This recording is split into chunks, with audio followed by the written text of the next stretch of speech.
Today's episode of Night Talk is brought to you by Marsha Butler and Ebby Holiday Realtor.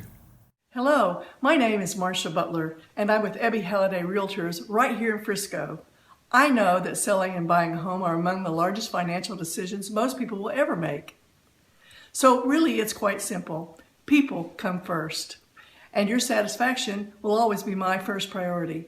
When I go that extra mile and you have a successful outcome, you'll be a happy client.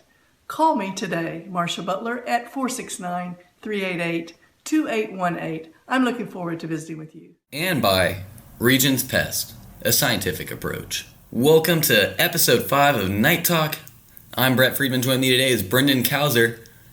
And we're going to be covering football, cross country, swimming and diving, and just everything night sports. And to start off, the most talked about thing on campus right now, Brendan, football. Yeah, your 8-1, 5-1 district, Independence Knights, coming off our huge win over Centennial, 74-48 at the Star. Started off a little slow, kind of just played down to our opponent. It felt like a little bit. We were tied 21-21 after the first quarter, and then we just kind of stepped on the gas a little bit, put up 26 points in the second quarter. If we look quarter to quarter here, Centennial actually did a good job in the first quarter matching us with every touchdown. 21 points were scored by each team. And then after that, we started to pull away a little bit. We outscored them 26-14 in the second quarter. But they did do a good job of keeping up. But it seems to be becoming a trend now with this team is we play a lot better after halftime. Or we start making those adjustments at half and pulling away. And Coach Story's doing a really good job of making those adjustments at half. So in order to secure these wins, as we saw, we were coming off a win to Centennial and another big win to Wakeland that we didn't get to talk about last week. But yeah, that was a big win against Wakeland and a good win against Centennial. We had less penalties this week. We only had 5 penalties. So yeah, that was a big problem against Wakeland. We had 10 penalties against us, and they didn't have 1. They had 0 penalties, and we only had 5 this week. So that's a big improvement from the Wakeland game. And as we're talking about the game against Centennial, Kyle Sadler had 308 passing yards, 60% completion percentage, just all around. He was 14 for 23. Just really good game for him. And something we don't hear a whole lot, Dom Williams had a completion, 25-yard touchdown pass on a kind of trick play we had in there. And Dom also had 179 yards rushing and 5 touchdowns. So not only did this Dom Williams have 5 rushing touchdowns, he had a throwing touchdown too, which is not something you're going to see every week. But when you have a guy like Dom Williams who's just an all-around athlete, he can do it all. So it was an awesome play by Dom. Got the little pitch back and then threw a long one, 25 yards for the touchdown. He also, as we mentioned, 5 touchdowns, 179 rushing yards, 21 carries. And he's also sharing some of the spotlight with Brandon Williams, who had 83 yards. And he had a real long one, a 51-yard run, and a touchdown for him as well. So yeah, we really got the running game going last week, as well as some receiving, as Maxwell Hudson had 138 yards receiving. So as we see, Colton Nelson's now out, and that was Kyle's favorite target for sure. And now he's out, and now we're seeing some of these other players step up. Now, one guy I like to highlight here is Jordan Sullivan. He only had 2 catches last week, but he had 22 yards, and I'm really expecting him to step it up in these next 2 games. We have a Lone Star game for district coming up on Friday, later. And I just really expect Jordan Sullivan to step it up, and we'll see if some of these backups are gonna really come in and fill these starting roles as it's getting later in the season and players are getting hurt. So there's the offensive side of the ball. The defense struggled again. Like we said, they gave up 48 points, which isn't terrible for high school, but you don't want their quarterback throwing for 360 yards and their running back coming in there with 250, or the running backs combined coming in at 251 yards. So defense if we're going to beat Lone Star, needs to step it up a little bit because they're coming in pretty hot right now, undefeated in district.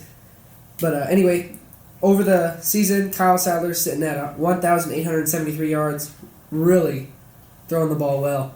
And Dom is coming in with 1,855 rushing yards and 28 touchdowns, which is pretty unreal. Crazy.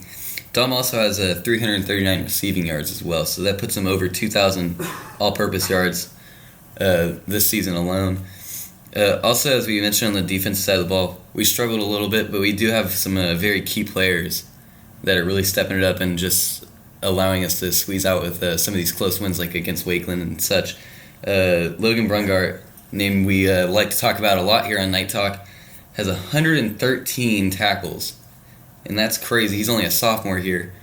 Yeah, he's really stepping up. These younger guys are coming up. Like Ryan Lara is only a junior, Ryan McCoy is a junior, and Brungart a sophomore. So this defense, they're playing together, and they're going to play together for a while. Also, some of these seniors like Will McCollum and Al Abbott are really taking on the leadership role on the team on the defense.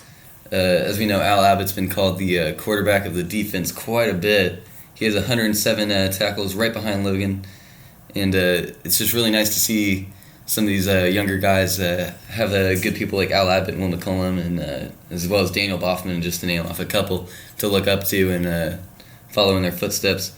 But now let's get into the matchup against Lone Star, Brendan. Yeah, we're going to see how much their leadership pays off here. This is win, and we win the district. Lose, and we're in second place.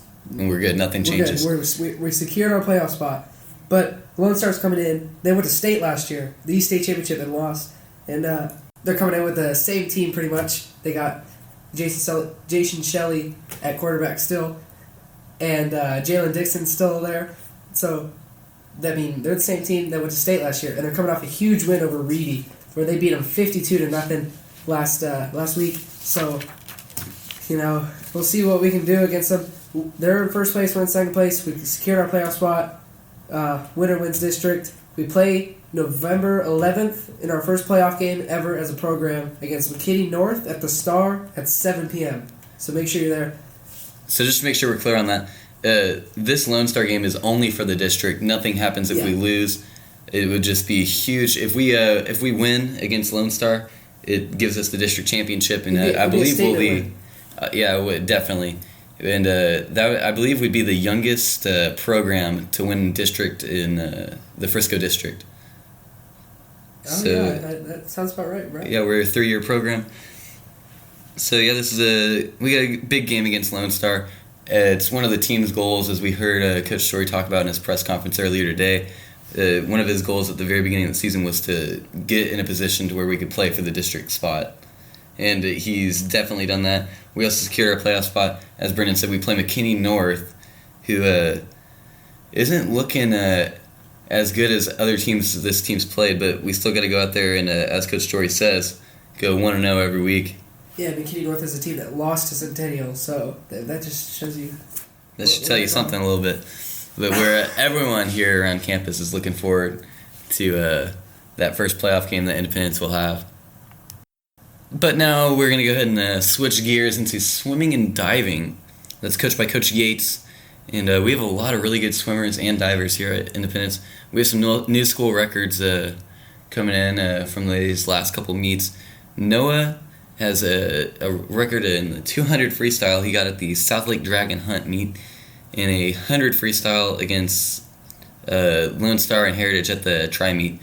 And then Taya Morgan set a new school record in the 100 freestyle, and Lily Nielsen set a new school record in the 100 butterfly. So a lot of new records are being made by this swimming team. But then on the diving side, we have Corinne Cox, who placed third in the Independence versus Heritage versus Lone Star tri-meet, while freshman Chloe Cohen placed 7th. So all around good job to our swimming and diving people out there. They're really working hard. They also have they have tough workouts as well, like that can be related to cross country, which is our next subject of discussion here on Night Talk. We have some really exciting things going on in cross country in the next couple weeks. Grace Plain took 2nd, and Niles Ovar took 7th, and they'll be headed to state and we'll have a state send-off for them next week. And it's just really exciting to see. Grace Plain's been the state last year, and she's really just going to run her best meet there and see what she can do, and as well as Niles. Niles is a really awesome runner. They both wake up every morning and go run with Coach Briones. It's a really tough sport, but they get through. It's a long season for them as they're going all the way to state, adding a couple extra weeks to their season. But yeah, this has been a great episode of Night Talk. Everyone's excited for these football matchups that we have coming up, our first playoff game, as well as the game for the district championship against Lone Star. So make sure you come this Friday at Memorial. We're the away team, and the student section is all white out. And come to Memorial all white. Come find me and Brendan, give us a high five. We'll be up front leading the student section as usual. And thanks for listening to Night Talk. Make sure you hit the like button on SoundCloud and follow us on SoundCloud to make sure you see every new episode we post, as well as follow us on our IHS Sports Broadcasting Twitter at sports_IHS, and as well as my Twitter at chill_Brett. You can follow me on Twitter at BKAUSE33. And I'm Brett Friedman. I'm Brendan Kauser. And thanks for listening to Night Talk.